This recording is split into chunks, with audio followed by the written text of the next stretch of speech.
এইবার বিশ্বনবী ডাক দিয়ে বলল, যুবকেরে, তাহলে তুমি বলো বলো বলো না রে যুবক, কি করেছ? এ মুসলমান বাবাজি, কেউ কোনো দিকে নজর দিবেন না বন্ধু, সবাই মনোযোগ দিয়ে শুনবেন বাবা। এইবার যুবকটা ডাক দিয়ে বলল, নবী গো, তাহলে আপনি শুনেন আমি কি অমানবিক কাজ করে ফেলেছি, আমি কি নিকৃষ্ট অপকর্ম করেছি, আপনি নবী তাহলে শুনেন। নবী বলল, যুবক বলো। যুবক ডাক দিয়ে বলল, নবী গো, এই মক্কা মদিনার জমিনে, এই মদিনার জমিনে যখন কোনো মানুষ ইন্তেকাল করে, কোনো মানুষ মারা যায়, কোনো মানুষ যখন দুনিয়ার বুক থেকে বিদায় নিয়ে চলে যায়, নবী গো, ওই মানুষটা ইন্তেকাল করার পর ওই মানুষটার আত্মীয় স্বজন, পাড়া প্রতিবেশী, গ্রামের এলাকার মহল্লার সমস্ত মানুষেরা মিলে ওই মানুষটাকে যখন কাফন দাফন সাইরা চইলা যায়, রাত্রি যখন গভীর হইয়া যায়, আমি যুবক ওই রাত্রি গভীর হইয়া যাওয়ার পরে ওই যে গোরস্থানের মধ্যে কবর দিয়া গেল, ওই কবরস্থানের মধ্যে যাই, ওই গোরস্থানের মধ্যে যাইয়া ওই যে নিত্য নতুন কবরটা আছে, ওই নিত্য নতুন কবরের পাশে দাঁড়াইয়া কবর থেকে বাঁশের টাওয়ারগুলো সরাইয়া ফেলাই, কবর থেকে বাঁশের চাটাইগুলো সরাইয়া ফেলাই, কবর থেকে মাটিগুলো সরাইয়া ফেলাই, কবরটা আমি যুবক খনন করি। নবীজি, কবরটা খনন করার পর আমি যুবক কবরের মধ্যে নামিয়া ওই যে মৃত দেহটা রয়েছে, ওই মৃত দেহটার শরীর থেকে, মৃত দেহটা থেকে কাফনের কাপড় আমি খুইলা ফেলাই গো নবী। কাফনের কাপড় খুলিয়া কাফনের কাপড়টা আমি চুরি করিয়া পরের দিন বাজারে নিয়া, আরেক দোকানে নিয়া, আরেক চোরার কাছে বেশি দামে বিক্রি করে। নবী গো, এইটা হইল আমার পেশা, এইটা হইল আমার নেশা। ও নবী গো, এই কাজ করিয়া আমি টাকা পয়সা উপার্জন করি, আমি আমার পরিবার পরিজনের জন্য চাউল ডালের ব্যবস্থা করি। নবীজি, এই কাজ করিয়া আমি আমার জীবিকা নির্বাহ করি। নবী গো, এই গুনাহের কাজ আমি করি। নবী ডাকতে বলল, যুবকেরে, তাহলে তুমি এই গুনাহটাই করেছ? যুবক বলল, নবী গো, না নবী, না, এটা তো সাধারণ একটা বিষয়, কিন্তু নবীজি, আসল ঘটনা এখন শুনেন গো নবী। বলে, কি আসল ঘটনা, জলদি বলো। যুবক এইবার বলল, নবী গো, আসল ঘটনা হইল গো নবী, গত 3 দিন পূর্বে এই মদিনার জমিনে একজন যুবতী, একটা মাইয়া, যুবতী, ষোড়শী, রূপবতী, সুন্দরী একটা যুবতী মেয়ে মদিনার জমিনে ইন্তেকাল করেছে।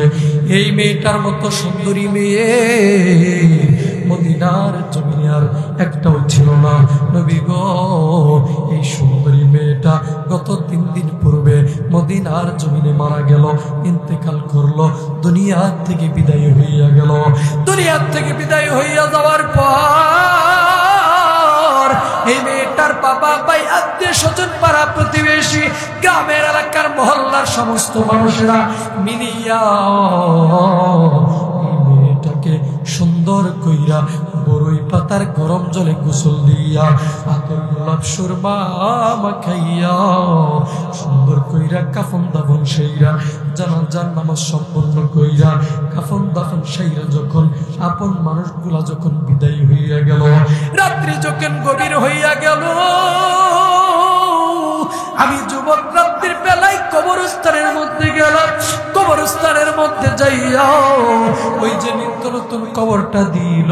শুধু তাই নয়, নবী যতদিন দুনিয়াতে ছিলেন পুরাটা জিন্দেগি 63 বছর জিন্দেগি উম্মতি উম্মতি উম্মতি বলে কেঁদেছেন, উম্মতের কথা চিন্তা ফিকির করে চোখে অশ্রু ঝরিয়েছেন।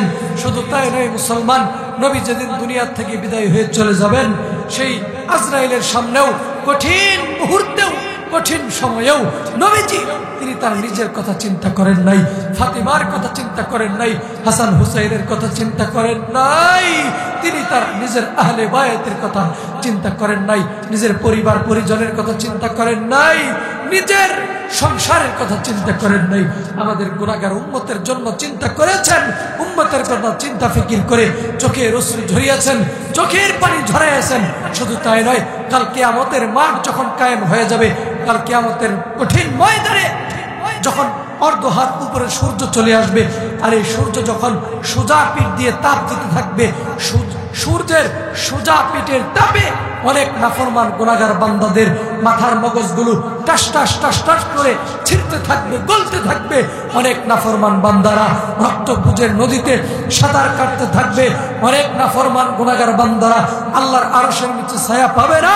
সেই কঠিন কিয়ামতের ময়দানে, ময়দানে মাহশরে, কঠিন ময়দানে মানুষগুলো এই অবস্থা দেখে দিশেহারা হয়ে হযরত আদম নবীর কাছে যাবে, গিয়ে বলবে, হে আদম নবী, হে আমাদের পিতা, হে দুনিয়ার প্রথম নবী, আপনি আমাদের ব্যাপারে আল্লাহর কাছে সুপারিশ করুন। আদম নবী বলবে, ইয়া নফসি। নূহ নবী বলবে, ইয়া নফসি। ইব্রাহিম নবী বলবে, ইয়া নফসি। মুসা নবী বলবে, ইয়া নফসি। ইব্রাহিম নবী বলবে, ইয়া নফসি। ইয়াকুব নবী বলবে, ইয়া নফসি। জাকারিয়া নবী বলবে, ইয়া নফসি। ইউনুস নবী বলবে, ইয়া নফসি। ইয়াকুব নবী, ইউসুফ নবী বলবে, ইয়া নফসি। মুসা নবী বলবে, ইয়া নফসি। ঈসা নবী বলবে, ইয়া নফসি। সেই কঠিন কিয়ামতের ময়দানে একজন মাত্র দরদী, একজন মাত্র কলিজার টুকরা প্রিয় নবী, আমাদের নবী রাহমাতুল লিল আলামিন, বিশ্ব নবী মুহাম্মদুর রাসূলুল্লাহ সাল্লাল্লাহু আলাইহি ওয়াসাল্লাম আল্লাহ পাক রব্বুল আলামিনের কুদরতি পায়ে সিজদায় পড়া ডাক দিয়ে বলবেন, আল্লাহ আপনি আমার উম্মতকে maaf করে দেন, আপনি আমার উম্মতকে maaf করে দেন। চিল্লায়ে বলেন না সুবহানাল্লাহ। আরেকটা আওয়াজ দেখুন না সুবহানাল্লাহ। এমন নবীর উম্মত হইয়া আমরা খুশি না বেজার? একটু জোরে বলেন, খুশি না বেজার? পিছনে বাইরে জোরে কোন খুশি না বেজার? কেডা কেডা বেজার একটু হাত তুলে দেখাই। তুমি বেজার? অনেকে বেজার।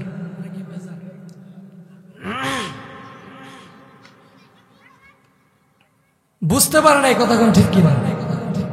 কি পারে নাই? বুঝতে পারে। এক নতুন জামাই বাজার থেকে গোশত, মাংস, মাছ এগুলা কেনাকাটা কইরা নিয়ে নতুন শ্বশুর বাড়ি গেছে বেড়াইতে, ঘুরতে, দাওয়াত খাইতে। এইবার শাশুড়ি আম্মা মাছ, গোশত, পোলাও, মাংস সবকিছু রান্না বান্না কইরা আছেন। ও পাড়াগ্রামের মুসলমানেরা, ও পাড়াগ্রামের উম্মতেরা, ও পাড়াগ্রামের বান্দারা, ও পাড়াগ্রামের ইমানদার ব্যক্তিরা, তোমরা শুনো, তোমরা যখন তোমাদের মায়ের পেটের মধ্যে ছিলা, ও বান্দারা, তোমরা যখন তোমাদের মায়ের পেটের মধ্যে ছিলা, তোমাদের মুখ দিয়ে খাবার গ্রহণ করার শক্তি সামর্থ্য তোমাদের ছিল না। বান্দারে, তোমার নারের সাথে, তোমার মায়ের নারের সাথে এমন একটা কানেকশন আমি আল্লাহ করে দিয়েছিলাম, যেই দিক দিয়ে তোমার পেটের মধ্যে খাবার আমি আল্লাহ পৌঁছে দিয়েছি। বান্দা, তুমি যখন দুনিয়াতে আসলা, তোমার জ্বর আসছে, তুমি অসুস্থ, তোমার ক্ষুধা লাগছে, এটা বলার মতো ভাষা তোমার মুখে ছিল না। তুমি যখন ওয়া ওয়া ওয়া ওয়া করে কান্নাকাটি করতা, আওয়াজ করতা, তোমার এই ওয়া ওয়া করে কান্নাকাটি শোনার পরে তোমার আম্মা আব্বার দিলের মধ্যে তোমার জন্য মায়া, মহব্বত, আন্তরিকতা, ভালোবাসা আমি আল্লাহ তৈরি করে দিয়েছিলাম। বান্দারে, তোমার পায়ের মধ্যে হাঁটার শক্তি ছিল না, আমি আল্লাহ দান করেছি। তোমার হাতের মধ্যে ধরার শক্তি ছিল না, আমি আল্লাহ দান করেছি। বান্দা, তোমার চোখের মধ্যে তেমন দৃষ্টি ছিল না, শক্তি পাওয়ার লেন্স ছিল না, আমি আল্লাহ দান করেছি। বান্দারে, তুমি এলাকার মেম্বার হইতে চাইছিলা, সেটাও আমি পূরণ করছি। বান্দা, তুমি মন্ত্রী হইতে চাইছিলা, এমপি হইতে চাইছিলা, চেয়ারম্যান হইতে চাইছিলা, প্রধানমন্ত্রী হইতে চাইছিলা, ও আমার বান্দারা, পাড়াগ্রামের বান্দারা, সেটাও আমি আল্লাহ পূরণ করছি, তোমার ইচ্ছা পূরণ করছি। বান্দা, এখন তুমি ধন সম্পদ, হ্যাঁ, বাড়ি গাড়ি নারী, টাকা পয়সা, ব্যবসা বাণিজ্য, সহায় সম্পত্তি, যশ খ্যাতি, দাম্ভিকতা, দাপট, সবকিছুর মালিক তুমি হইছ। তোমারে আমি আল্লাহ বানাইছি, তোমার সব আশা আমি পূরণ করছি। কিন্তু বান্দা, তুমি দুনিয়ার সব কিছু পাইয়া আমি আল্লাহর থেকে দূরে সইরা গেছো। আমি আল্লাহর ইবাদত করো না। আমি আল্লাহর মুয়াজ্জিন প্রত্যেক দিন তোমাদেরকে 5 বার করে ডাকে, হাইয়া আলাস সালাহ, হাইয়া আলাস সালাহ, আল্লাহু আকবার, আশহাদু আল্লা ইলাহা ইল্লাল্লাহ। এইভাবে তোমাদেরকে আমার মুয়াজ্জিন প্রত্যেক দিন 5 বেলা করে ডাকে, 5 বার করে আহ্বান করে। তোমরা আমার ডাকে সাড়া দাও না। আমার ডাকে সাড়া না দিয়া চায়ের দোকানে বৈশা ঠ্যাঙ্গের উপর পা তুইলা বিড়ি সিগারেট খাও, আর হিন্দি ফিল্ম দেখো, স্টার জলসা দেখো, বিভিন্ন ধরনের খারাপিয়তা, অশ্লীলতার মধ্যে নিজের জিন্দগি পার করতেছো। আমি আল্লাহর রোজাগুলোও ঠিক মতো রমজান মাসে পালন করো নাই। ও আমার বান্দা, নামাজগুলোও পড়ো নাই, সারাটা জিন্দগি নাফরমানি করছো। বান্দা, এভাবে নাফরমানি করতে করতে করতে করতে তোমার বয়স 30 পার হয়ে গেছে, 40 পার হয়ে গেছে, 50 পার হয়ে গেছে, 60, 70, 80, 90 বছর পার করে ফেলাইছো। গুনাহ করতে করতে, নাফরমানি করতে করতে, অপরাধ করতে করতে। বান্দা, তুমি যদি 90 বছর পরেও এটা তুমি যদি বুঝতে পারো, মৃত্যুর আগ মুহূর্তে আইসাও যদি তুমি এটা বুঝতে পারো, সাকারাত অর্থাৎ মৃত্যুর যন্ত্রণা শুরু হওয়ার আগ মুহূর্তে আইসাও তুমি যদি বান্দা এটা বুঝতে পারো, আরে আল্লাহ সত্যি তো গুনাহ করছি, আল্লাহ অপরাধ করছি, আল্লাহ তুমি আমাদেরকে দুনিয়াতে যেই জন্য পাঠাইছিলা, তুমি পাঠাইছিলা ওমা খলাকতুল জিন্না ওয়াল ইনসা ইল্লা লিয়াবুদুন। আল্লাহ গো, তুমি আমাদেরকে একমাত্র তোমার ইবাদত বন্দেগী করার জন্য পাঠিয়েছিলা, কিন্তু আমরা তোমার ইবাদত বন্দেগী করতে পারি নাই। আল্লাহ গো, শয়তানের ধোঁকায় পইরা নামাজ পড়ি নাই, শয়তানের ওয়াসওয়াসায় পইরা রমজান মাসের রোজাগুলা নষ্ট করছি, সুদ, ঘুষ, মিথ্যা, অনাচার, অবিচার, জুলুম, নির্যাতন, বিভিন্ন নাফরমানির মধ্যে লিপ্ত থাকছি। আল্লাহ গো, এখন আমি দেখতেছি আমার জিন্দগিটা আমাবস্যার রাতের মতো অন্ধকার হয়ে গেছে, কালো হয়ে গেছে, জাহান্নামের লাকড়ি হয়ে যাব আমি। আল্লাহ, এখনই যদি মারা যাই, জাহান্নাম ছাড়া আমার কোনো উপায় নাই। আল্লাহ, আমি শেষ বয়সে আইসা দুনিয়ার সমস্ত দরজা থেকে ঘুইরা ঘুইরা ঘুইরা ঘুইরা তোমার দরবারে এসে হাজিরা দিলাম। আল্লাহ গো, মাফ করে দাও। আল্লাহ গো, মাফ করে দাও। আল্লাহ, আমার যৌবনে এমন একটা পাওয়ার, এমন একটা সময় আমার ছিল, আমি এলাকার যখন রাস্তা দিয়ে যাইতাম তখন সবাই আমাকে দেখে ভয় পাইতো, আমাকে দেখে সালাম দিত, আমাকে দেখে রাস্তা সাইড দিয়ে দিত। আমার দাম্ভিকতা ছিল, ঐশ্বর্য ছিল, পাওয়ার ছিল, ক্ষমতা ছিল। আল্লাহ গো, আমি এখন বার্ধক্যে পৌঁছে গেছি, বৃদ্ধ হয়ে গেছি, শরীরে শক্তি নাই, কণ্ঠেও তেমন জোর নাই। আল্লাহ গো, এখন তোমার দরবার ছাড়া আমার কোনো উপায় নেই। আল্লাহ, আল্লাহ মাফ করে দাও।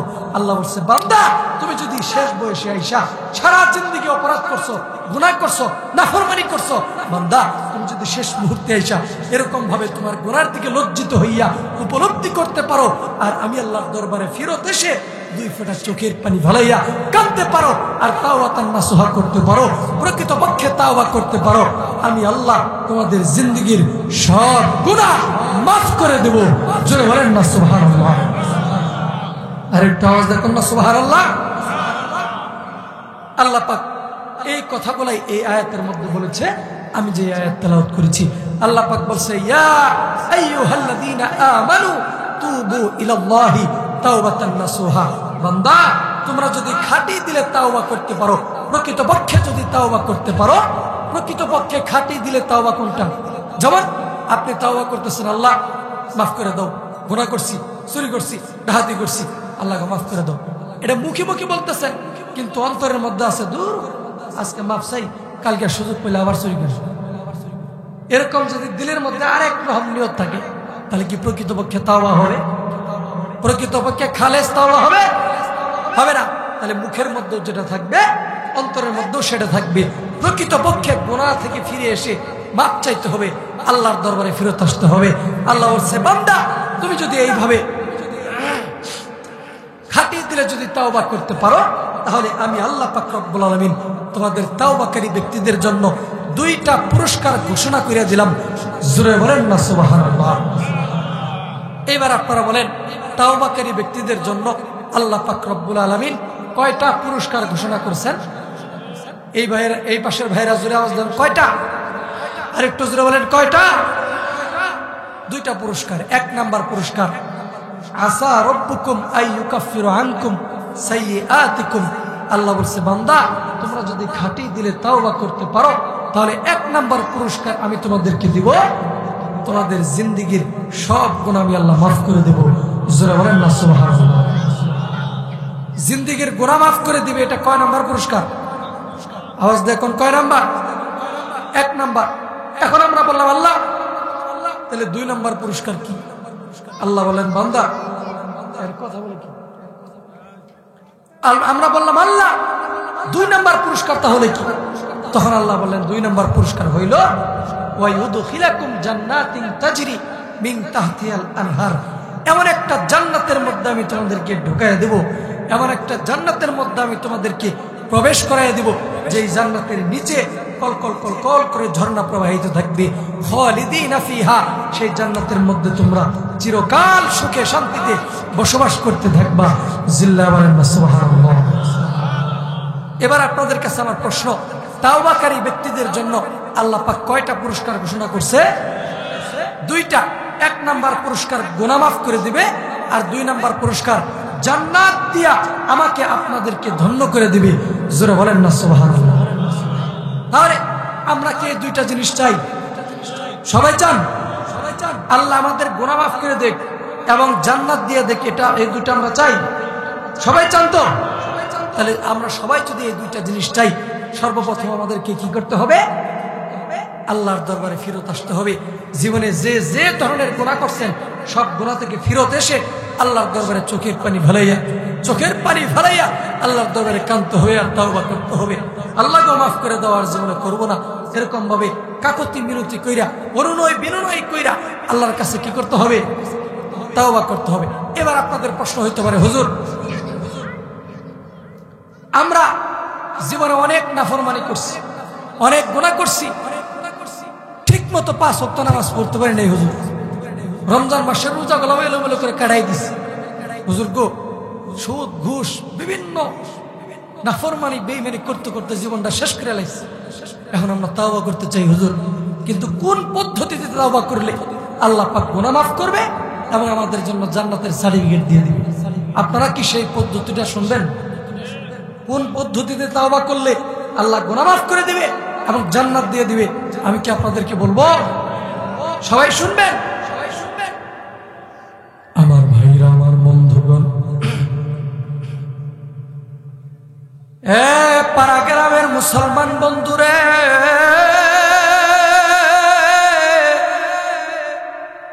কোন দিকে নজর নাই, কোন দিকে কোনো খেয়াল নাই রে বন্ধু। ও আমার কলিজার টুকরা যুবক ভাইরা, এই সাকসেস যুব সমাজের প্রিয় কলিজার বন্ধুরা, ও মুরব্বী বাবারা, উলামা তুলাবা, ও পর্দার অন্তরালের মহিলা মা বোনেরা গো, কোন দিকে কোনো নজর নাই, কোন দিকে কোনো খেয়াল নাই রে বাবা। এ বাজান রে, আল্লাহ পাক রব্বুল আলামিন পবিত্র কোরআনের মধ্যে বলে দিলেন, ইয়া আইয়ুহাল্লাযীনা আমানু তুবু ইলাল্লাহি তাওবাতান নাসুহা। জোরে বলেন আল্লাহু আকবার। আমার ভাইরা, আমার বন্ধুরে, আল্লাহ পাক রব্বুল আলামিন আপনাদেরকে ডাক দেয়া বললেন, হে মির্জাপুরের মুসলমানেরা, ও পাড়াগ্রাম এলাকার যুবকেরা, মুরব্বীরা, ইমানদার বান্দা বান্দীরা, তোমরা সারাটা জীবন গুনাহ কইছো, সারাটা জীবন আমি আল্লাহর নাফরমানি করেছো, আমি আল্লাহর ইবাদত বন্দেগী গুলাও ঠিক মতো করো নাই, রমজান মাসের রোজা গুলো ঠিক মতো আদায় করো নাই। ও আমার বান্দারা, সারাটা জীবন তোমরা নাফরমানি কইরা কাটাইছো, এখন যদি শেষ মুহূর্তে পর্যন্ত আইসা তোমরা যদি এইটা গুনাহের দিকে লজ্জিত হইয়া, গুনাহের দিকে অনুতপ্ত হইয়া তোমরা যদি বুঝতে পারো আর আমি আল্লাহর দরবারে আইসা তান্নাসুহা যদি করতে পারো, তাহলে আমি আল্লাহ পাক রব্বুল আলামিন তোমাদেরকে 2টা পুরস্কার দিয়ে ধন্য করে দেব। 1 নাম্বার পুরস্কার হইল আসা রব্বুকুম আইয়ুকাফিরু আনকুম সাইয়্যাতিকুম। 1 নাম্বার পুরস্কার হইল তোমাদের জিন্দেগীর সব গুনাহ মাফ করে দেব। চিল্লায় বলেন না সুবহানাল্লাহ। আর 2 নাম্বার পুরস্কার আমি আল্লাহ দিব। 2 নাম্বার পুরস্কার আমি তোমাদেরকে দান করে দিব। ওয়ায়ুদখিলাকুম জান্নাতিন তাজরি মিন তাহতিহাল আনহার। একটা জান্নাত তোমাদেরকে দিয়ে দেব, যে জান্নাতের নিচে কলকল করে ঝর্ণা প্রবাহিত থাকবে। চিল্লায় বলেন না সুবহানাল্লাহ। রে বাজান রে, তাহলে দেখেন কোন পদ্ধতিতে তাওবা করলে আল্লাহ পাক গুনাহ মাফ কইরা দেয়, কোন পদ্ধতিতে তাওবা করলে আল্লাহ পাক রব্বুল আলামিন আমাকে আপনাকে জান্নাতের সুসংবাদ দান করিয়া দেয়। বাবাজি ছোট্ট একটা উদাহরণ দিয়ে দিচ্ছি রে বাবা। বিশ্ব নবী জনাবে মুহাম্মদুর রাসূলুল্লাহ সাল্লাল্লাহু আলাইহি ওয়াসাল্লামের একজন প্রিয় সাহাবী, একজন জলিলুল কদর সাহাবী। এই সাহাবীর নাম হইল হযরত উমর ইবনুল খাত্তাব রাদিয়াল্লাহু তাআলা আনহু। এই হযরত উমর রাদিয়াল্লাহু তাআলা আনহু একদিন সকাল বেলা তিনি তার বাড়ি থেকে বের হয়েছে, বিশ্বনবীর দরবারে যাবে।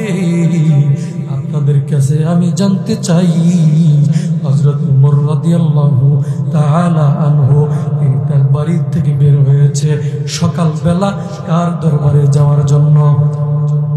বিশ্ব নবীর দরবারে যাওয়ার জন্য। জোরে বলেন, কার দরবারে যাওয়ার জন্য? বিশ্ব নবী রাহমাতুল লিল আলামিন নবীর দরবারে যাওয়ার জন্য হযরত উমর বাড়ি থেকে সকালবেলা বের হয়েছে। আরে মুসলমান বাবাজি,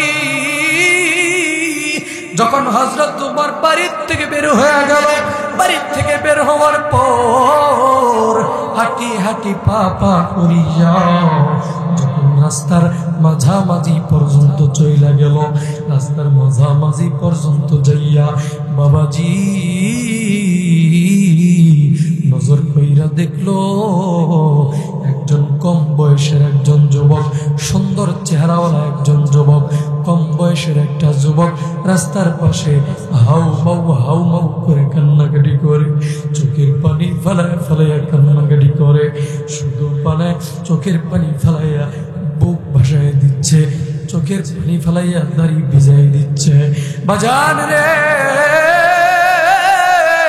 হযরত ওমর যুবকটার কাছে যাইয়া ডাক দিয়া বলল, যুবক রে তোমার কি হয়েছে বলো না, কি জন্য কান্নাকাটি করো, কোন সমস্যার কারণে কান্নাকাটি করো? এ যুবক কি সমস্যা জলদি কইরা বলো না। এ বন্ধু রে, যুবকটা এবার হযরত ওমর রাদিয়াল্লাহু তাআলা আনহুকে ডাক দিয়ে বলল, ওমর ভাই আমি আমার সমস্যার কথা, আমি আমার কান্নাকাটি করার কারণটা আমি আপনার কাছে বলতে পারবো না। ওমর ভাই আপনার কাছে বললে আমার কোনো লাভ হবে না, আপনার কাছে বললে আমার কোনো উপকার হবে না। ও ওমর ভাই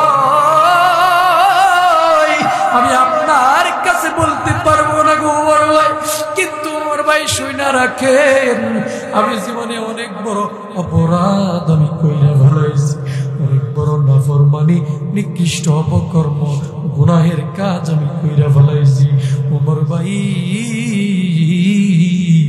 আপনার কাছে আমি বলতে পারবো না গো ওমর ভাই। এইবার হযরত ওমর ডাক দিয়ে বলল, যুবকেরা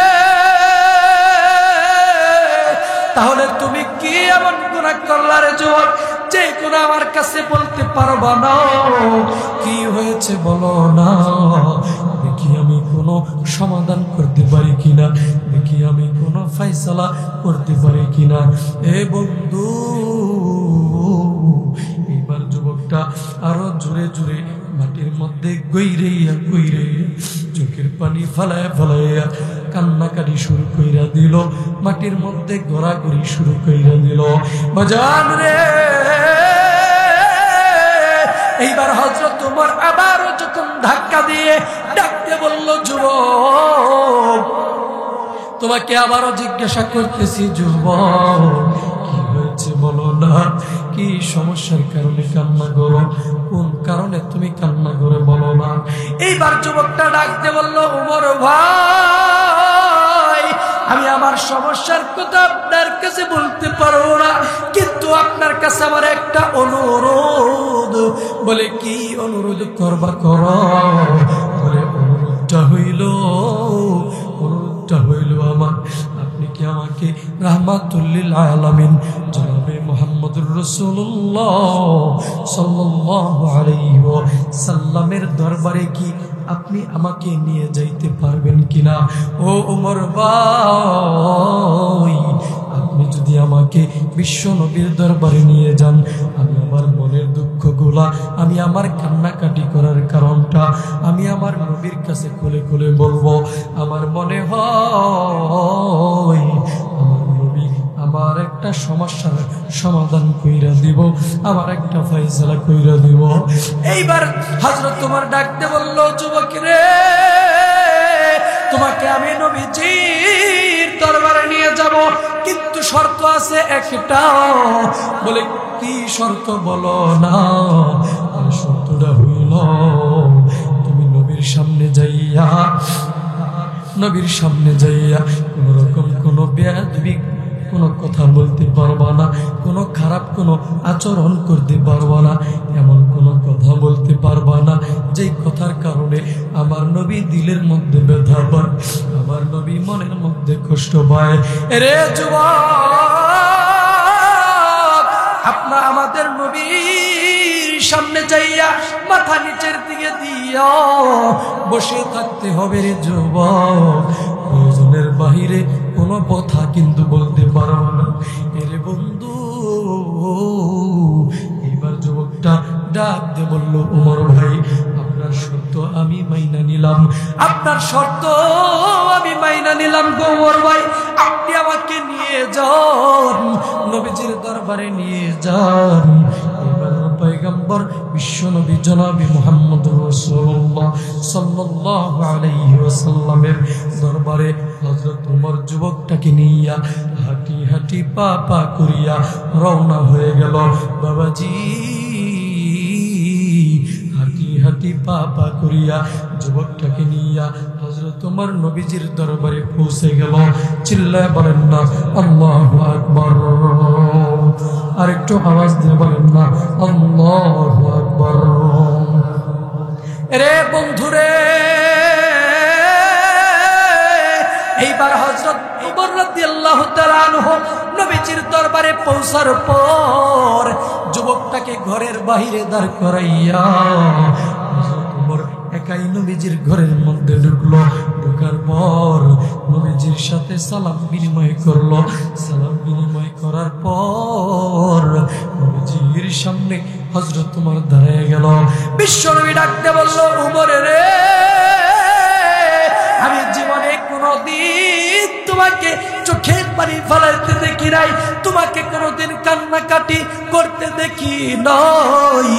ও সত্য দিনের সাহাবী ওমর, আজকে কেন কাঁদতেছো? আজকে কেন চোখের পানি ফেলাইতেছো? ওমর রে, তোমাকে কি কেউ গালি দিয়েছে নাকি তোমাকে কেউ কোনো কষ্ট দিয়েছে? ও ওমর, তোমাকে কোন কাফের মুশরিক বেঈমানরা তোমাকে কি আঘাত করেছে নাকি? হযরত ওমর ডাকতে বলল, নবীজি না গো নবী না, আমাকে কেউ গালি দেয় নাই, আমাকে কেউ মারে নাই, আমাকে কেউ কোনো কষ্ট দেয় নাই। বলে তাহলে কেন কান্দো? বলে আমার কান্নাকাটির কারণটা হইল, আজকে সকালবেলা বাড়ি থেকে বের হইলাম আপনার দরবারে আসার জন্য। নবী গো, আপনার দরবারে আসার জন্য সকালবেলা বাড়ি থেকে বের হইলাম। বের হওয়ার পরে রাস্তার মাঝামাঝি পর্যন্ত রাস্তার মাঝামাঝি পর্যন্ত যখন চইলা আসলাম, আমি ওমর নজর কইরা দেখলাম গো নবী, একজন কম বয়সের একজন যুবক রাস্তার পাশে হাউমাউ করে কান্নাকাটি করে, চোখের পানি ফেলায় ফেলায় কান্দে, কোনো কথা বলে না, শুধু চোখের পানি ফেলায় কান্দে। আমি জিজ্ঞাসা করলাম, যুবকের কি হয়েছে বলো না, কি সমস্যা বলো না, কোন কারণে কান্নাকাটি করো? ও নবীজি, যুবকটা আমার কাছে বলবে না, যুবকটা আপনার কাছে বলতে চায় নবীজি, এজন্য যুবকটাকে আপনার দরবারে নিয়ে আসছি। বলে যুবকটা এখন কোথায়? বলে ঘরের বাহিরে আছে। বলে নিয়ে আসো ঘরের মধ্যে। হযরত ওমর যুবকটাকে ঘরের মধ্যে নিয়ে আসলো। নিয়ে আসার পর হযরত ওমর ঘরের এক পাশে দাঁড়ায় গেল। যুবকটা নবীজির সামনে বসিয়া মাথা নিচের দিকে দিয়া ফুফায় ফুফায় কান্দে, চোখের পানি ফেলায় ফেলায় কান্দে, এইভাবে হাত দিয়া মুখ চাপ দিয়া ধইরা ধইরা কান্দে, কোনো কথা বলে না। যুবকটা ফুফায় ফুফায় কান্না করে। বিশ্বনবী ডাকতে বলল, যুবকের কি হয়েছে বলো না, কি সমস্যা বলো? এইবার যুবকটা ডাকতে বলল, নবীজি, আমি অনেক বড় অন্যায় কইরা ফেলাইছি গো নবী। আমি যে অন্যায় করেছি সেই অন্যায় দুনিয়ার কোনো মানুষ কোনোদিন করতে পারে না নবী গো। আমার অন্যায়টা করার পরে আমার মনে হইল আল্লাহ পাক রব্বুল আলামিন কাল কিয়ামতের ময়দানে আমাকে ঘাড় ধাক্কা দিয়ে জাহান্নামের মধ্যে ফেলে দিবে। ও নবী গো, আমি মনে হয় জাহান্নামের লাকড়ি হয়ে গেছি গো। ও আমার প্রিয় নবীজি, আমার গুনার কথা যদি আমার স্মরণ হয়, আমার কলিজাটা ফাইটা যায় গো নবী। আমি বলতে পারি না, আমি সহ্য করতে পারি না গো নবীজি। এইবার নবীজি ডাকতে বলল, যুবক রে, তুমি বলো বলো বলো না রে যুবক, কি করেছ? তুমি যদি গুনাহের কথাই না বলো, তোমার সমস্যার কথাই যদি না বলো, আমি নবী কেমন করে সমাধান দিব রে যুবক? আমি নবী কেমন করে ফয়সালা করব? এ পাড়াগ্রামের মুসলমান বাবাজি, আমার কলিজার টুকরা যুবক ভাইয়েরা, ও পর্দার অন্তরালের মহিলা মা বোন, খুব মনোযোগ দিয়ে শুনবেন। ওদিকে কেউ কোনো নজর দিবেন না গো বাবা, অমনোযোগী হইবেন না গো বন্ধু। এরে বাজান রে, এইবার নবীজি ডাকতে বলল, যুবক, তুমি কি গুনাহ করেছ? তোমার গুনাহ বড় নাকি আল্লাহর আরশ বড়? আল্লাহর আরশের চাইতেও কি তুমি বড় গুনাহ করছো নাকি? যুবক বলল, নবী গো, আমার মনে হয় আল্লাহর আরশের চাইতেও আমার গুনাহটা বড় হবে। এইবার নবীজি আবার ডাকতে বলল, যুবকের রে, তাহলে এবার তুমি বলো বলো না রে যুবক, তোমার গুনাহ বড় নাকি আল্লাহর কুরসি বড়? যুবক বলল, নবীজি, আমার মনে হয় আপনি যা কিছুই বলেন না কেন, আরশ, কুরসি, লৌহ কলম, পাহাড় পর্বত, নদী নালা, আসমান জমিন সব কিছুর চাইতেও আমার গুনাহটা বড় হবে। নবী গো, আমার গুনার চাইতে কোনো কিছুই বড় হবে না। নবী এবার ডাকতে বলল, যুবকের তাহলে হাল আশরাকতা বিল্লাহ, তুমি কি আল্লাহর সাথে শিরিক করেছো? আল্লাহর সাথে কি তুমি কোনো শিরিক করেছো নাকি? যুবক বলল, না গো নবী, না, আমি শিরিক করি নাই, শিরিকের মতো গুনাহ আমি করি নাই। নবী এইবার ডাকতে বলল, যুবক, হাল কতালতা নাফসা, হাল কতালতা নাফসা, তাহলে কি তুমি কোনো মানুষ হত্যা করেছো? কোনো মানুষকে কি তুমি হত্যা করেছো? যুবক বলল, না গো নবী, না, আমি কোনো মানুষও হত্যা করি নাই। তাহলে বলল, তাহলে তুমি কি এমন গুনাহ করেছো যেটা তুমি মুখ দিয়ে উচ্চারণ করতে পারতেছো না রে যুবক? যুবক বলল, নবী, এর চাইতেও বড় গুনাহ আমি কইরা ফেলেছি। এইবার নবীজি ডাক দিয়ে বলল, যুবকের রে, তাহলে এবার আমি বিশ্ব নবী ঘোষণা কইরা দিলাম, শোনো যুবক, শোনো, তোমার গুনাহ যতই বড় হোক না কেন, তোমার গুনার চাইতে আল্লাহ পাক রব্বুল আলামিনের দয়া, মায়া, ক্ষমা তার চাইতে লক্ষ লক্ষ কোটি কোটি গুণ বড়। চিল্লায় বলেন না সুবহানাল্লাহ? আর একটু আওয়াজ দিয়ে বলেন না বন্ধু সুবহানাল্লাহ? আল্লাহর দয়া ছোট না বড়? আর একটু আওয়াজ দিয়ে বলেন না, ছোট না বড়? আল্লাহ তুমি দয়ার সাগর, রহমানুর রহিম, ছোট না বড়? আল্লাহ যদি আমাদেরকে দয়া করে, ক্ষমা করে, সেটা আমাদের জন্য ভালো হবে না খারাপ হবে? আর একটু যেরকম ভালো হবে না খারাপ হবে? আমরা যত গোনাই করি না কেন, গোনার চাইতে আল্লাহর দয়া ছোট না বড়? আর একটা আওয়াজ যখন, ছোট না বড়? আমার ভাইরা, আমার বন্ধুগণ, এইবার বিশ্বনবী ডাকতে বলল, যুবকের রে, তাহলে তুমি বলো, বলো, বলো না রে যুবক, কি করেছ? এ মুসলমান বাবাজি, কেউ কোনো দিকে নজর দিবেন না বন্ধু, সবাই মনোযোগ দিয়ে শুনবেন বাবা। এইবার যুবকটা ডাকতে বলল, নবী গো, তাহলে আপনি শুনেন, আমি কি অমানবিক কাজ করে ফেলেছি, আমি কি নিকৃষ্ট অপকর্ম করেছি? আপনি নবী তাহলে শুনেন। নবী বলল, যুবক বলো।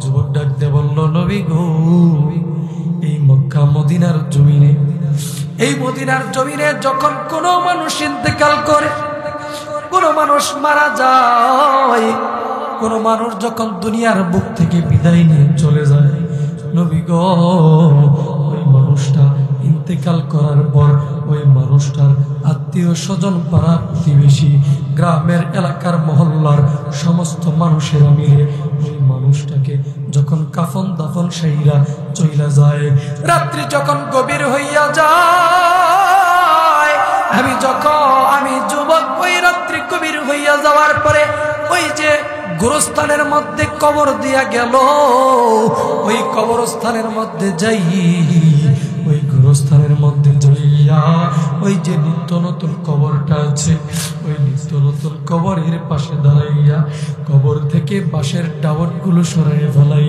কবর থেকে বাঁশের চাটাইগুলো সরাইয়া ফেলাই, কবর থেকে মাটিগুলো সরাইয়া ফেলাই, কবরটা আমি যুবক খনন করি।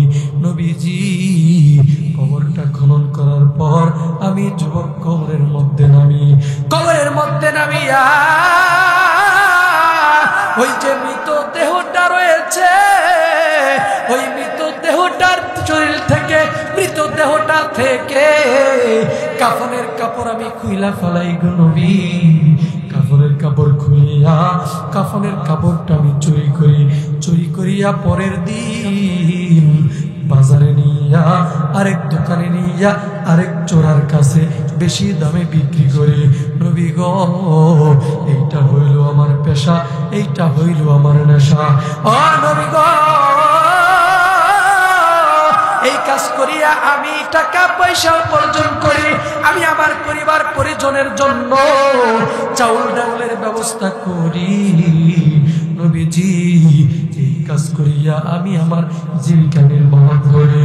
নবী গো, এই গুনাহের কাজ আমি করি।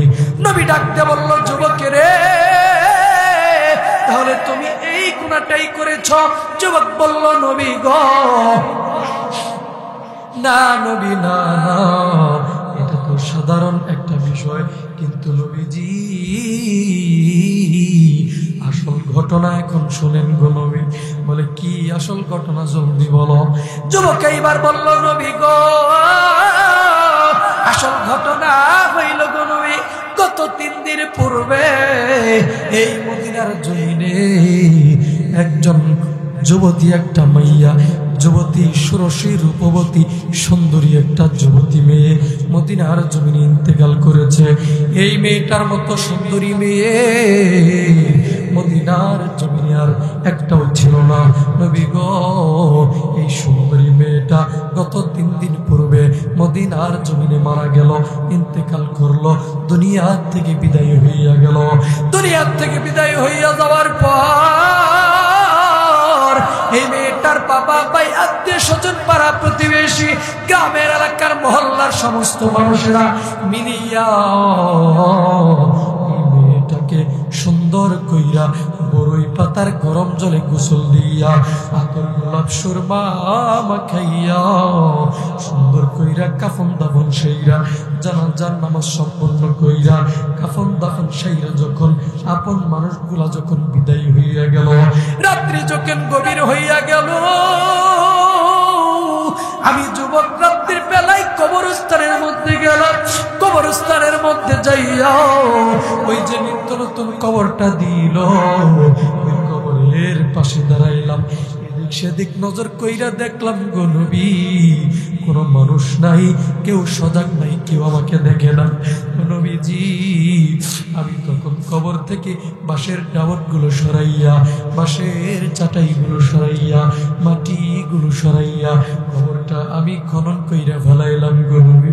কবরটা খনন করার পর ওই যে মৃতদেহটা আছে গো, মৃতদেহটা থেকে 1 টুকরা, 2 টুকরা, 3 টুকরা, 4 টুকরা, 5 টুকরা, 5টা টুকরা কাফনের কাপড় আমি যুবক খুইলা ফেলাইলাম গো নবী। খোলার পর ওই কাফনের কাপড় নিয়া ওই মৃতদেহটাকে উলঙ্গ অবস্থায় রাইখা আমি যখন বাড়ির দিকে রওনা হয়ে যাচ্ছি, কবর থেকে যখন উঠে চলে যাচ্ছি, ঠিক ইন্টিমিট টাইমে পিছন দিক থেকে শয়তান আমাকে ধোঁকা দিয়ে বলল, যুবক রে, জীবনে অনেক লাশের কাফনের কাপড় তুই চুরি করেছিস, আজকে ওই লাশের কাফনের কাপড় তুই চুরি করলি। কিন্তু যুবক রে, একটা নজর তাকায় দেখলি না রে যুবক, একটা নজর তাকায় দেখোস না, এই মেয়েটা হইল সুন্দরী মেয়ে, এই মেয়েটা হইল মদিনার জমিনের সবচাইতে রূপবতী, ষোড়শী রূপবতী কন্যা, এই মেয়েটা হইল সতী নারী, এই মেয়েটা এখন পর্যন্ত বিয়ে হয়েছিল না, এই মেয়েটা হইল কুমারী মেয়ে। যুবকের আজকে কিন্তু সুযোগ, আর জীবনে কিন্তু কোনো এরকম সুবর্ণ সুযোগ পাইবা না। এখন যদি তুমি ইচ্ছা করে যুবক, এই মেয়েটার সাথে তুমি তোমার মনের চাহিদাটা মিটাইবা, মনের খায়েশটা মিটাইবা। ও যুবক, তুমি যদি চাও তুমি তোমার মনের কাম চরিতার্থ পূর্ণ করতে পারবা। এলাকার কেউ তোমাকে দেখবে না, এলাকার কেউ তোমাকে বাধা দিতে পারবে না। এই মেয়েটাও হাত দিয়ে, পা দিয়ে, মুখ দিয়ে তোমাকে বাধা দিতে পারবে না। যুবকটা চোখের পানি ভালাইয়া ডাকতে বলল, নবী গো। তখন আমি শয়তানের দুকাই পইরা গেলাম গো নবী, শয়তানের ওয়াসওয়াসাই পইরা গেলাম, শয়তানের দুকাই পইরা ওই মেয়েটার উপরে কুকুরের মতো, জানোয়ারের মতো ঝাঁপায় পড়লাম, জিনার কাজে লিপ্ত হইলাম, অপকর্মে লিপ্ত হইলাম। চিৎকার দিয়ে বলেন না নাউযুবিল্লাহ, আর একটু আওয়াজ দিয়ে চিল্লায় বলেন না নাউযুবিল্লাহ। বাজান রে, যুবকটা চোখের পানি ফেলাইয়া ডাকতে বলল, নবীজি, আমি তখন আমার কাম চরিতার্থ পূর্ণ করলাম, আমি অপকর্মে লিপ্ত হইলাম গো নবী। আমি গুনার কার্য সারিয়া, অপকর্ম করিয়া, খারাপ কাজ সারিয়া আমি যখন আবার কবর থেকে উঠে যাচ্ছি, নবী গো,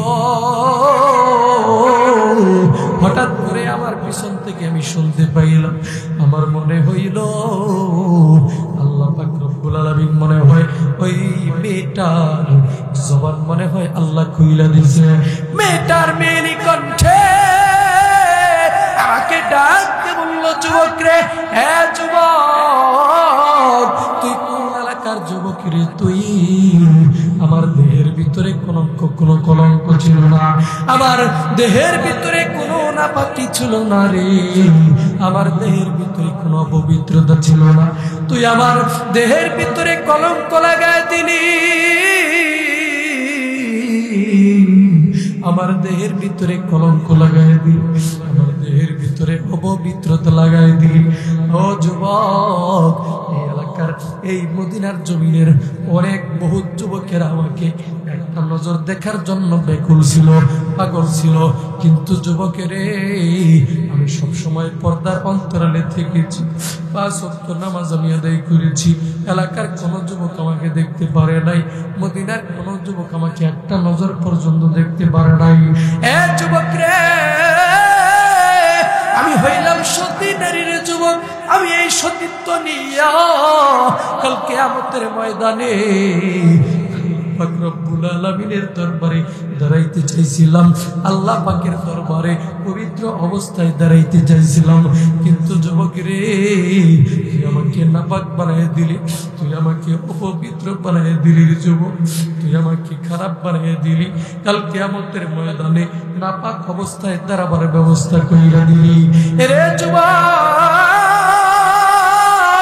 আমি কিন্তু তোকে ক্ষমা করব না রে যুবক, আমি কিন্তু তোকে মাফ করব না, আমি কিন্তু কাল কিয়ামতের ময়দানে আল্লাহর আদালতে দাঁড়াবো, আল্লাহর আদালতে তোর বিরুদ্ধে মামলা দায়ের করব, তুই কিন্তু জাহান্নামী হয়ে যাবি রে যুবক, তোরে কিন্তু আমি কোনোদিন মাফ করব না, আমারে তুই অপবিত্র বানায় দিলি রে যুবক। ডাকতে বলল, নবী গো, ওই মেয়েটার কথাগুলো আমি তখন শোনার পর আমার তখন জাহান্নামের ভয় তৈরি হয়ে গেল, জাহান্নামের আগুনের ভয়াবহতার কথা স্মরণ হয়ে গেল। ও নবীজি, আমার মনে হয় আল্লাহ পাক রব্বুল আলামিন আমাকে কাল কিয়ামতের ময়দানে জাহান্নামী মানুষ হিসেবে ডাক দিবে। ও নবীজি, এখন আপনি বলেন, আমার এই গুনাহটাকে আল্লাহ মাফ করবেন? নবীজি এই কথা শোনার পর, যুবকের মুখে এই ঘটনা শোনার পর চোখের পানি ধা ধা করে ছেড়ে দি। নবী আমার ডাক দিয়ে বলল, যুবক রে, এত বড় নিকৃষ্ট অপকর্ম গুনাহ তুমি কেমনে করতে পারো? এ যুবক, তোমার দিলের মধ্যে কি একটু মায়া লাগলো না রে? তোমার দিলের মধ্যে কি একটু বাধা দিল না রে যুবক? তুমি কি দুনিয়ায় আর কোন কাজ পাও না রে যুবক? এটা তুমি কি করলা? কি অপরাধ তুমি কইরা ফেলাইছ? সত্যি তো তুমি অনেক বড় অন্যায় কইরা ফেলাইছ রে যুবক। এ যুবক, আল্লাহ পাক রব্বুল আলামিন তোরে মাফ করবে কিনা, এই গুনাহটা মাফ কইরা দিবে কিনা, আমি নবী এই মুহূর্তে কোনো সিদ্ধান্ত দিতে পারবো না। এ যুবক, এত বড় নিকৃষ্ট গুনাহ তুমি কেন করলা? আমার দরবার থেকে তুমি বাহির হইয়া যাও। নবী যখন এই কথা বলল, যুবকটা একটা দৌড় মারিয়া চোখের পানি ফলাইয়া আর জোরে জোরে হাউ মাউ করে কান্নাকাটি করতে করতে একটা দৌড় মারিয়া যুবকটা জঙ্গলের মধ্যে চইলা গেল। উঁচু পাহাড়ের উপরে উঠিয়া আল্লাহ পাক রব্বুল আলামিনের কুদরতে পায়ে সেজদায় পইরা রে ভাই ডাক দে বলো, আল্লাহ, জীবনে অনেক বড় অন্যায় কইরা ফেলাইছি গো আল্লাহ, শয়তানের দুকাই পইরা গুনাহ কইরা ফেলাইছি। ও দয়াল আল্লাহ, শয়তানের ওয়াসওয়াসায় পইরা গুনাহ করছি, আমারে তুমি মাফ কইরা দাও গো আল্লাহ গো আল্লাহ। তোমার পরে দুনিয়ার জমিনে রাহমাতুল লিল আলামিন নবীর চাইতে বড় দিলওয়ালা কোন মানুষ নাই দুনিয়া। আল্লাহ, দুনিয়ার মানুষ আমারে বিদায় করছে আল্লাহ, সমস্ত সাহাবীরা আমাকে বিদায় করছে। সর্বশেষে নবীর কাছে গেলাম, নবীজি আমারে তাড়ায় দিছে। আল্লাহ, আমি কার দরবারে যাব? আল্লাহ, তুমি ছাড়া তো আমার কোনো দরবারই নাই গো, তুমি ছাড়া তো আমাকে মাফ করনেওয়ালা কোনো ব্যক্তি নাই। এ মুসলমান বন্ধু, কার জীবনে কি গুনাহ আছে রে বাবা? আর কেউ না জানলে আপনি তো জানেন, আপনি কি গুনাহ করছেন, আমি কি গুনাহ করেছি। বাজান রে, সবাই সবার গুনার দিকে লজ্জিত হইয়া, সবাই সবার গুনার কথা স্মরণ কইরা গুনাহ মাফের আশায় আল্লাহর একটা ডাক দেখ বলেন না, সবাই চিল্লায় বলেন না বন্ধু আল্লাহ। এ বাবা, এতগুলা মানুষ, আল্লাহ ডাকের মধ্যে কোনো মায়া নাই, কোনো মহব্বত নাই। একটু মায়া মহব্বত লাগে, চিল্লায় ডাক দে বলেন না আল্লাহ। যুবকটা এবার আল্লাহকে ডাক দে বল আল্লাহ। আল্লাহ, শয়তানের দুকাই পইরা গুনাহ কইরা ফেলাইছি, তুমি যদি ফিরাইয়া দাও আমি কার দরবারে যাব গো? এরকম ভাবে তাওবাতান নাসুহা করতেছে, একাধারে কান্নাকাটি করতেছে। আল্লাহ পাকের কুদরতি কদম ছাড়ে না যুবক। এ বাবাজি, একদিন নয়, 2 দিন নয়, 1 সপ্তাহ নয়, 2 সপ্তাহ নয়, একাধারে 40 দিন পর্যন্ত যুবকটাই হাড়ের উপরে উঠিয়া আল্লাহ পাকের দরবারে কাঁদতেছে আর তাওবা করতেছে, আল্লাহ মাফ করে দাও, আর জীবনে করব না। নবী বিদায় করে দিচ্ছে, কার দরবারে যাব গো? এইভাবে যুবকটা 40 দিন পর্যন্ত কান্নাকাটি করতেছে। আল্লাহ পাক রব্বুল আলামিন 40 দিন পরে 41 দিনের মাথায় ভাই যুবকটার কান্নাকাটি দেখিয়া, যুবকটার চোখের পানি দেখিয়ে রে বাবা, যুবকটার তাওবাতান নাসুহা দেখিয়া আল্লাহ পাক রব্বুল আলামিনের দয়া মায়া ক্ষমার দরিয়ায় ঢেউ খেয়ে গেছে। জোরে জোরে বলেন না সুবহানাল্লাহ। আমার ভাইরা রে, আল্লাহ পাক রব্বুল আলামিন ডাকতে বলল, জিবরাইল জলদি কইরা যাও, আমার নবীর কাছে যাইবা, আমার পক্ষ থেকে 3টা প্রশ্ন করবা আমার নবীর কাছে। জিবরাইল আমিন 3টা প্রশ্ন নিয়ে নবীর সামনে হাজির। ডাকতে বলল, ইয়া রাসূলুল্লাহ, আল্লাহ আপনার কাছে 3টা প্রশ্ন রাখছে। 1 নাম্বার প্রশ্নের উত্তর দেন, আসমান জমিনের মালিক কে? নবী বলল আল্লাহ। এবার বলেন 2 নাম্বার প্রশ্নের উত্তর কি? মানুষের হায়াত মউতের মালিক কে? নবী তখনও বললেন আল্লাহ। এবার 3 নাম্বার প্রশ্নের উত্তর দেন, মানুষ যদি গুনাহ করে, মানুষ যদি অপকর্ম খারাপ কাজ করে, মানুষ যদি নাফরমানি করে, সেই নাফরমানি গুনাহ অপকর্ম খারাপ কাজ এগুলা ক্ষমা করার অধিকার কে রাখে? নবী বলল, এগুলা ক্ষমা করার অধিকারও তো আল্লাহই রাখে। জিবরাইল বললেন, নবীজি তাহলে গত 40 দিন পূর্বে একটা যুবক আসছিল, গুনার কার্য করিয়া অপকর্ম করিয়া আপনার কাছে এসেছিল সমাধান নেওয়ার জন্য, ফয়সালা নেওয়ার জন্য। আপনি তাকে সমাধান দেন নাই, আপনি তাকে বাহির কইরা দিছেন, আপনি তাকে তাড়াইয়া দিছেন। আল্লাহ আপনাকে দোষ দিচ্ছে না, আমিও আপনাকে দোষ দিচ্ছি না। আল্লাহ পাক যতটুকু তৌফিক দিয়েছিল আপনি ততটুকুই বলেছেন। কিন্তু নবী গো,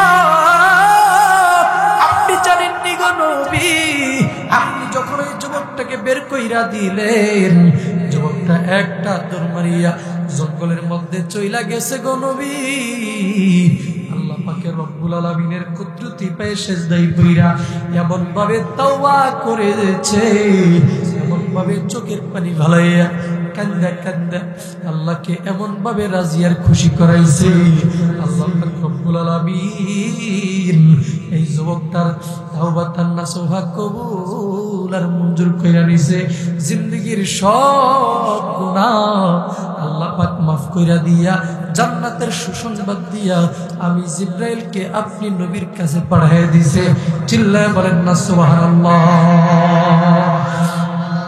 গমচবিনি জুদে ইস্তেগফার কুন, গম্ব আমরে খালিকা মুদকার কুন, বাজ আহার আছে হস্তি বাজ আ, गर कफीरू किबरू बुद्दू रास्ती बाज आ, हर शबे गुयम के फरदा करके सौदा कुनाम, बाज चू फरदा शुवद एम रोजेरा फरदा कुनम, तौबा जो करता है हो कर शर्मसर, जोश में आता है আফুয়ে করদ কর, বিপদ লে তাড়াতাড়ি তওবা করে নাও, খোদার ইচ্ছায় বিপদ আসে বিধান মেনে নাও, ফিরে এসো হও না যতই পাপী, কাফির মূর্তি পূজক হলেও ফিরে এসো আজি, পাপ কাজের তওবা করলে অনুতপ্ত হইয়া গর্জে ওঠে মাওলা পাকের ক্ষমার দরিয়া। চিল্লায় বলেন না বন্ধু আল্লাহু আকবার, আর একটু আওয়াজ দিয়ে বলেন না আল্লাহু আকবার। আমরা কি এই যুবকটার মতো এত নিকৃষ্ট গুনাহ কেউ করছি? জোরে বলেন করছি? করি নাই। আমরা তো করার মধ্যে কি করছি?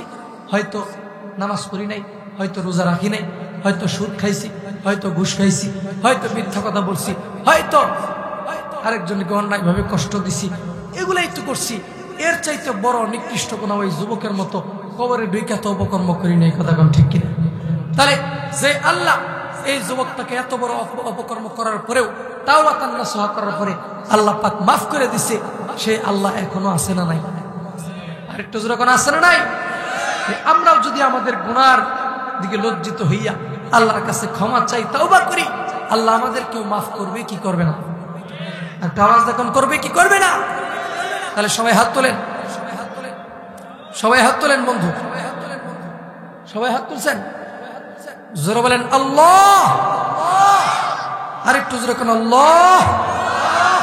জীবনে যত গুনাহ করছি আজকে এই মাহফিলে বসে আলেমদেরকে সাক্ষী রাইখা জান্নাতের বাগানে বৈশা আল্লাহ তাওবা করলাম, আর জীবনে গুনাহ করব না। আল্লাহ আপনি আমাদেরকে মাফ করে দেন, এবং এই তাওবার উপরে মরণের আগ পর্যন্ত অটল থাকা, ইস্তেকামত থাকা তৌফিক দান করো। সবাই বলেন আমিন। আরেকটু আওয়াজ দেখুন না বাবা, আমিন। আরেকটু চিল্লায় বলেন না আমিন। এবার হাত নাও। প্রিয় বন্ধুগণ, আল্লাহ যে কোরআনের মধ্যে ওয়াদা দিল, ঘোষণা দিল পুরস্কারের, আমরা যদি খাঁটি দিলে তওবা করে থাকি, খালেস নিয়ত যদি আজকে তওবা করে থাকি, তাহলে অবশ্যই আল্লাহ পাক আপনার আমার জিন্দগির সব গুনাহ মাফ করে দিছে। জোরে কোন না সুবহানাল্লাহ। আরেকটা আওয়াজ দেখুন না সুবহানাল্লাহ। খারাপ লাগতেছে আপনাদের? কষ্ট লাগতেছে? আজকের মাহফিল চলবে কি চলবে না? জোরে কোন চলবে কি চলবে না? তাহলে আমি বলবো আজকের মাহফিল, আপনারা বলবেন চলবে চলবে, ঠিক আছে? আজকের মাহফিল পিছনের যুবকরা কিছু পায় না, কয় দূর শেষ করে দিন। হ্যাঁ চলবে কি চলবে না? তাহলে জোরে বলতে হবে আজকের মাহফিল কতক্ষণ চলবে? সারা রাত আপনারা থাকেন ভাই, আমি আর একটু পেয়ে যাবো নাকি কন? আমি আর একটু পেয়ে চলে যাবো ভাই, আমি অসুস্থ মানুষ, ছোট মানুষ। হ্যাঁ তাহলে আওয়াজ দেখুন চলবে কিনা? প্রিয় বন্ধুরা, এখন আসেন মূল ওয়াজে। এখন ঢুকলাম মূল ওয়াজে। কোথায়? মূল ওয়াজে একটা মানুষ উঠতে পারবেন না, সাবধান। এই মুসলমান বাবাজি, এই যে তাওবার কথা আল্লাহ পাক রব্বুল আলামিন কোরআনের মধ্যে বইলা দিল আর পুরস্কারের ঘোষণা কইরা দিল, আমরাও তাওবা করলাম এখানে বসে। কিন্তু বর্তমান সমাজের অধিকাংশ মানুষ তাওবা করবো তো দূরের কথা, তারা যে মারা যাবে এটা মনে মনে কয় না। ঠিক আছে, মারা যাবো, সবাই মারা যাবে, আমরাও যাবো। কিন্তু আমি আপনি আমরা যে কোনো টাইমে যে কোনো মুহূর্তে মারা যাইতে পারি, দুনিয়া থেকে বিদায় হয়ে যাইতে পারি। এজন্য খারাপ কাজ করা যাবে না, গুনার কাজ করা যাবে না, ভালো হইতে হবে, ইবাদত বন্দেগী করতে হবে, সত্যি আমাকে মরতে হবে। এই প্রকৃতপক্ষে উপলব্ধিটা আমাদের দিলের মধ্যে আসে না কখনো। জোরে বলেন কথা ঠিক কিনা? যদি আসতো, মরার ভয় যদি থাকতো, তাহলে মসজিদ থেকে মাইকের সেট চুরি হইতো না। কথা কয় না? মসজিদের মুসল্লিদের জুতা চুরি হইতো না। কথা বলেন ঠিক কিনা? কোন সন্তান বাবা মাকে কষ্ট দিতে পারতো না, মাকে বাবাকে বৃদ্ধাশ্রমে রেখে আসতে পারতো না। জোরে বলেন কথা ঠিক না বেঠিক? এই হলো বর্তমান অবস্থা। আর আমরা মুসলমানের সন্তান হইয়া, নবীজির উম্মত হইয়া, আমরা নবীজির আদর্শ বাদ দিয়া ইহুদি খ্রিস্টানদের আদর্শ এমন ভাবে ধরছি, এমন ভাবে কর্মগুলা করতেছি যে আমরা মুসলমানই না, আমরাই মনে হয় ইহুদি খ্রিস্টান। জোরে কোন কথা ঠিক না বেঠিক? কিভাবে? উদাহরণ হইল, যেমন দেখবেন রাসূল সাল্লাল্লাহু আলাইহি ওয়াসাল্লাম হাদিসের মধ্যে বলেছে, লা ইউমিনু আহাদুকুম হাত্তা আকুনা আহাব্বা ইলাইহি মিন ওয়ালিদিহি ওয়া ওয়ালাদিহি ওয়ান নাসি আজমাইন। আল্লাহ রাসূল বলেছে, দুনিয়ার উম্মতেরা তোমরা ততক্ষণ পর্যন্ত পরিপূর্ণ ঈমানদার, পরিপূর্ণ মুমিন, পরিপূর্ণ মুসলমান হইতে পারবা না যতক্ষণ না পর্যন্ত আমি মুহাম্মদ নবীকে তোমরা তোমাদের স্ত্রী, পুত্র, ছেলে, সন্তান, পরিবার, পরিজন, টাকা পয়সা, ধন দৌলত, বাড়ি গাড়ি, নারী, এবং কি তোমরা তোমাদের নিজের জীবনের চাইতেও যতক্ষণ আমি মুহাম্মদ নবীকে বেশি ভালো না বাসতে পারবা ততক্ষণ পর্যন্ত ঈমানদারি হইতে পারবা না। জোরে বলেন কথা ঠিক না? তাহলে এই হাদিসের অর্থ কি? আমাদের জীবনের চাইতেও কাকে বেশি মহব্বত করতে হবে? নবীকে। জোরে বলেন কাকে? নবীকে। নবী বললেন এই হাদিস। কিন্তু আমার বর্তমান সমাজের ইয়ং আধুনিক যুবক ভাইরা এই নবীর হাদিস মানে না। তারা মানে কি জানেন? তারা ইহুদি খ্রিস্টান, সাঙ্গাকারা, মাঙ্গাকারা, মেসি, নেইমার, অমক তমক, এই সেই এগুলার অনুসরণ কইরা এদের মতো চলাফেরা করার চেষ্টা করে। জোরে কোন কথা ঠিক কি? অনেক যুবক ভাই আছে দেখবেন, এই যে গত বছরের আগের বছর আমাদের এটা তো টাঙ্গাইলের সখীপুর একটা থানা আছে না, ধামরা এটা, আচ্ছা যাই হোক, টাঙ্গাইলের সখীপুর একটা থানা আছে। এই সখীপুর থানার একটা যুবকের নাম ছিল তন্ময়। নাম কি? তন্ময় যুবকের নাম। এই নামের যুবকটা আর্জেন্টিনার পতাকা লাগাইতে গিয়া কারেন্টের শক খেয়ে মারা গেছে। জোরে করে নাউজুবিল্লাহ। আর একটা আওয়াজ দেখুন না, নাউজুবিল্লাহ। আহারে যুবক ভাই, আহারে, তোমার নবী তোমাকে মহব্বত করার জন্য বললো, নবীর আরো আদর্শ বাদ দিয়া, নবীকে মহব্বত করা বাদ দিয়া, নবীর আদর্শ নিজের জিন্দেগীর মধ্যে বাস্তবায়ন করা বাদ দিয়া তুমি ইহুদি খ্রিস্টান, মেসি, নেইমার, এগুলো হলো কাফের মুশরিক, এদের অনুসরণ কইরা তুমি তোমার নিজের জীবন বিসর্জন দিয়ে দিলা। কিয়ামতের ময়দানে নবী যখন তোমার দিকে তাকায় বলবে এটা আমার উম্মত না, তখন তোমার কি উপায় হবে? জোরে বলেন কথা ঠিক কি? আরেকটা আওয়াজ দেখুন না, ঠিক কিনা? অনেক যুবক ভাই আছে দেখবেন, এই যে মাথার এই দুই পাশে চুল নাই, দুই পাশে চুল নাই, মাথার মাঝখানে এরকম মুরুকের বোলের মধ্যে চুল। কথা কয় না? হ্যাঁ, আছে না নাই? কথা কয় না? আছে না নাই? আবার দেখবেন এই এরকম ভাবে চুল রাইখা স্যান্ডেল গেঞ্জি গায়ে দিয়া R15 ভরুম ভরুম হুন্ডা লইয়া, এই কি কোয়ার্টার কয়, 3 কোয়ার্টার না 1 কোয়ার্টার না 2 কোয়ার্টার, এই কোয়ার্টার পিন দেয়া, আমরা তো এত বুঝি না ভাই, আপনারা বুঝেন। এই কোয়ার্টার পিন দেয়া R15 গিয়ার মাইরা ভুরুম ভুরুম ভুরুম ভুরুম করে যখন মির্জাপুর স্টেশনে যায়, স্টেশনে যাওয়ার পরে ওই পাশ থেকে টাক আইসা ধাক্কা লাইয়া ইন্না লিল্লাহি ওয়া ইন্না ইলাইহি রাজিউন। শেষ নাই। কি হয়েছে? অমক যুবক হুন্ডা অ্যাক্সিডেন্টে মারা গেছে। এরকম হয়েছে কি হয় নাই? যেরকম হয়েছে কি হয় নাই? অনেক হয়েছে। অনেক যুবকেরা এইভাবে মারা যাওয়ার পরে আজকে কবরে শুয়ে শুয়ে আফসোস করতেছে, আরে নিজেরা নিজেদেরকে যুবক মনে কইরা ইবাদত বন্দেগী করি নাই, খালি মনে করছি সময় আছে সময় আছে, আমি 70 বছর পরে ইবাদত করব, 50 বছর পরে মসজিদে যাব, দাড়ি রাখবো, পাঞ্জাবি গায়ে দেবো, টুপি মাথায় দিব। কিন্তু তার আগেই আমাকে আল্লাহ পাক কবরের বাসিন্দা বানিয়ে দিচ্ছে। এরকম আফসোস করনেওয়ালা যুবক কবরের মধ্যে আছে না নাই? আওয়াজ দিয়ে বলেন আছে না নাই? আবার দেখবেন কিছু যুবক আছে, হ্যাঁ এই যে আজকে কি গেল 21শে ফেব্রুয়ারি, যাই হোক কয়েকদিন আগে গেছে 14ই ফেব্রুয়ারি, কি গেছে 14ই ফেব্রুয়ারি। এই ফেব্রুয়ারিতে দেখবেন কিছু কিছু যুবক আছে গোলাপ ফুল 3-4 একখানে বান্ধে, হ্যাঁ চুল মুল স্টাইল মিস্টাইল সাপকি চুপকি দিয়া কলেজের সামনে এতিমের মতো খাড়াই থাকছে। কখন আমার চুমকি আসবে, আর চুমকি আসার সাথে সাথে ফুলটা বিসমিল্লাহ দিয়ে দেবে। এরকম হয়েছে কি হয় না? কথা বলেন না, হয়েছে কি হয় না? শুধু পুরুষরা যুবক ভাইরাই না, এরকম অবস্থা মহিলাদেরও। আজকে মহিলাদের যে অবস্থা ভাই, দেখবেন ঈদের মার্কেটে, মির্জাপুর মার্কেটে যখন আপনি যাবেন ঈদের কেনাকাটা করতে, মনে করেন আগামীকালকে ঈদ, আজকে রাত্রেই কিনতে হবে, তাছাড়া কেনার সুযোগ নাই, আগামীকালকে ঈদ, আজকে তো কিনতেই হবে। এইবার নিরুপায় হইয়া কিনতে গেছেন, এই ঈদের জাম জটের মধ্যে দেখবেন মহিলাদের ধাক্কা ধাক্কি ছুড়ে পুরুষরা মার্কেটে ঢুকতেই পারে না। কথা কয় না, কথা কয় না, কথা কয় না, জোরে আওয়াজ দেখুন, কথা ঠিক কিনা? হ্যাঁ, এই মহিলারা এমন ভাবে বুরকা, এমন ভাবে পোশাক আশাক পরে যে বুরকা পরছে ঠিকই, কিন্তু বুরকার উপর দেওয়া শরীরের অঙ্গ প্রত্যঙ্গ সব বোঝা যাইতেছে। কথা কন নাউজুবিল্লাহ। এরকম আছে না নাই? তাহলে এইভাবে মেয়েদের বেপরদা, বেহায়াপনা, অশ্লীলতা এটা বেড়ে যাওয়া এটা কিসের আলামত? আবার দেখবেন কিছু মহিলা আছে এই ব্রু প্লাগ করে, স্বামীর বিদেশি টাকা, মহিলা হইল কাউয়ার চাইতে কালো। কাউয়ার চাইতে কি? জোরে বলেন, কিসের চাইতে কি? কাউয়ার চাইতে কালো মহিলা। কিন্তু এই মহিলা কাউয়ার চাইতে কালো মহিলারা স্বামীর বিদেশি টাকা মুসুর করে ভাঙ্গিয়া খায়, আর এই টাকা নিয়া পার্লারে গিয়া লাখ লুক কইরা আলতা নিবিষ্টি আইবুড়ো অমুক কিছু ময়দা পাউডার সাদা বাদা কইরা এমন ভাবে বের হয়ে আসে, মনে হয় যে একটা পেতনি বেরিয়ে যেতেছে। কথা কয় না, আওয়াজ দিয়ে বলতে হবে, কথা ঠিক কিনা? তাহলে এইভাবে নারীদের বেপরদা, বেহায়াপনা, অশ্লীলতা এটা বেড়ে যাওয়া এটা কিসের আলামত? আরেকটা আওয়াজ যখন কিসের? কিয়ামতের আলামত এসে গেছে, তাই তো ঘরের নারী রাস্তায় নেমেছে। জোরে কোন কথা ঠিক কিনা? কিয়ামতের আলামত এসে গেছে, তাই তো ঘরের নারী রাস্তায় নেমেছে।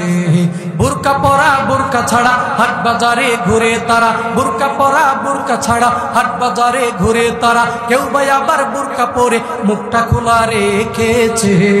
কিয়ামতের আলামত এসে গেছে, তাই তো ঘরের নারী। আপনারা বলবেন রাস্তায় নেমেছে, তুই বলবেন শুধু তাই তো ঘরের নারী, হয় না? আরো জোরে, তাই তো ঘরের নারী। এই বাসের এই মাঝখান দুই দল, এই দল চুপ, এই দলে বলবেন, আপনারা চুপ দিয়ে পরীক্ষা করি, তাই তো ঘরের নারী। আরেকবার সুযোগ দিলাম, পিছনে মুরব্বীরে কয় না, হ্যাঁ আরেকবার সুযোগ, তাই তো ঘরের নারী। আচ্ছা যাই, আপনারা চুপেন, আপনারা এই রেডি আছো নি ভাইরা? হ্যাঁ, সাকসেসের যুবক ভাইরা রেডি আছো? তাই তো ঘরের নারী। হেরা পাইলো, হেরাই তো মনে বেশি, মানুষই বেশি, কথা কোন ঠিক কিনা? আচ্ছা দুই দলে মিল্লা জিলে এখন, তাই তো ঘরের নারী। বুরকা পরা বুরকা ছাড়া হাট বাজারে ঘুরে তারা, কেউ বা আবার বুরকা পরে মুখটা খোলা রেখেছে। কিয়ামতের আলামত এসে গেছে, তাই তো ঘরের নারী। জোরে বলেন, কথা ঠিক না বেঠে? আপনারা কি বলেন, কোন মহিলা যদি সমস্ত শরীর ঢাইকা শুধু মুখ খোলা রাখে, তাহলে কি পরিপূর্ণ পর্দা আদায় হবে? যেরকম হবে? উদাহরণ দিলে বুঝতে সুবিধা। যেমন আপনি বিয়ে করতে গেছেন, কি করতে গেছেন? এই সাকসেসের যুবকরা বিয়ে করতে গেছো, বিয়ে করতে যাওয়ার পরে তোমরা কি শুধু মহিলার হাত দেখে বিয়ে করবে? শুধু পা দেখে বিয়ে করবেন? শুধু চুল দেখে বিয়ে করা যাবে? চেহারা দেখার দরকার আছে না নাই? আছে না নাই? আর কথার কথা চেহারাটা না দেখে যদি বিয়েটা করেন, এইবার বাসর রাত্রিতে যখন একাকিত্বে যাবেন, বিসমিল্লাহ করে গুন্ডাটা যখন উড়াইবেন, তখন উঠাইয়া যদি দেখেন যে দাঁত একটা নাই, চোখ একটা উঠারা, তোর মাথার মধ্যে হাত দেখুন না, হ্যাঁ হ্যাঁ শালা করছিলাম কি দেখা চেহারা দিকে লিখে করলাম না। জোরে কোন কথা ঠিক না? আর একটু জোরে কোন কথা ঠিক কিনা? আবার নবীজি হাদিসের মধ্যে বলছে যে মহিলাদের সমস্ত শরীরের মধ্যে চেহারা হইল রাজধানী। চেহারা কি? আমাকে বাংলাদেশের রাজধানী কোনটা? যেরকম কোনটা? তাহলে ঢাকা যদি অন্য দেশের শত্রু এসে যুদ্ধ জিহাদ, কামান বিমান, ড্রোন হামলা, অমক হামলা, তমক হামলা কইরা যদি ঢাকা শহর আমাদের রাজধানী দখল করে ফেলায়, তাহলে আর ইউনিয়ন দখল করার দরকার আছে কেন? কারণ রাজধানী তো দখল হয়ে গেছে। কথা কোন ঠিক কিনা? ঠিক তেমনি ভাবে কোন মহিলা যদি ইউনিয়ন ঢাইকা, গ্রাম ঢাইকা, থানা ঢাইকা, জেলা ঢাইকা, উপজেলা ঢাইকা রাজধানী খোলা রাখে, ঠিক তেমনি ভাবে পরিপূর্ণ পর্দা আদায় হবে না। পরিপূর্ণ পর্দা আদায় করতে গেলে এই ইউনিয়ন, গ্রাম সবকিছুর সাথে সাথে রাজধানী মূলটাও ঢাকতে হবে। জোরে বলেন কথা ঠিক না? ঠিক। আর একটু জোরে কোন কথা ঠিক কিনা? আনলে স্বামী শাড়ি জুতো হয় না পছন্দ, তখন থেকে রয় না সে স্বামীর একান্ত। জোরে কোন কথা ঠিক কিনা? দেখবেন এই মির্জাপুর কি মার্কেটে যদি একটা দাদা, স্বামী, বড় ভাই এরা যদি মার্কেট থেকে কোনো কিছু থ্রি পিস, শাড়ি, অমক তমক, এই সেই কসমেটিক্স এগুলো যদি পছন্দ করে কিনে আনে, বর্তমান ইয়ং আধুনিক মহিলাদের এটা পছন্দ না। বুড়া মাসের পছন্দ কি আমার পছন্দ নাকি? আমি নিজে গিয়া মার্কেটে গিয়ে পছন্দ করে কিনবো। যেরকম কথা ঠিক কিনা?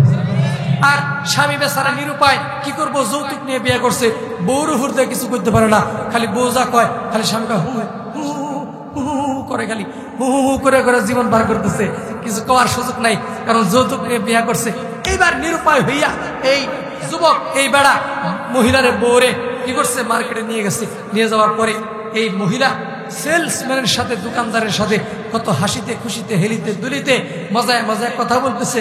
আর সেলসম্যান বেচারাও কোনটা, এটা না সেটা, নাল না কালা, হলুদ না রঙিন, কোনটা লাগবে সেটাই দিব, কোনো সমস্যা নাই, আপনি খালি পছন্দ করেন, এরকম ডায়লগ মারতেছে।